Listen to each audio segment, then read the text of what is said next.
Hai semua dan Assalamualaikum. Selamat datang ke channel PI Tutorial. Dalam video kali ini, saya akan tunjukkan cara aktifkan kad debit CIMB melalui aplikasi CIMB Octo. So, kepada yang nak tahu bagaimana cara-cara dia, kena tonton video ni sampai habis. Okey? Alright, untuk langkah pertama, sila buka aplikasi CIMB Octo anda. Kemudian, klik pada bahagian lagi. Seterusnya, klik perkhidmatan dan pilih urus kad. Dekat sini, anda diminta untuk log masuk akaun CIMB Klik anda. Jadi, sila masukkan kata laluan dan klik teruskan. Selepas itu, pada paparan ini, sila klik pada bahagian pengaktifan kad.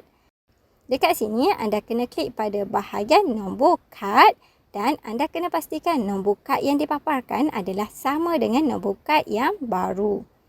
Kemudian, anda klik proceed. Pada paparan seterusnya ini, sekali lagi anda kena klik pada nombor kad debit anda. Dekat sini, anda perlu menetapkan nombor PIN baharu untuk kad debit tersebut. Sekiranya anda nak menggunakan nombor PIN yang sama dengan kad lama, anda boleh berbuat demikian. So, sila masukkan nombor PIN kad anda. Kemudian, dekat sini, masukkan sekali lagi nombor PIN yang sama untuk tujuan pengesahan. Apabila dah selesai, anda klik dekat bahagian teruskan. Untuk pengesahan transaksi, sila klik luluskan.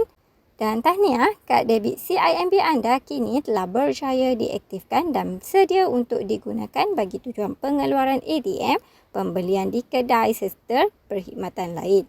So, setakat itu sahaja perkongsian saya kali ini. Semoga video ini dapat membantu anda. Jangan lupa klik ikon like, share dan subscribe untuk lebih banyak tutorial menarik. So, Assalamualaikum. Kita jumpa lagi dalam next video. Bye-bye.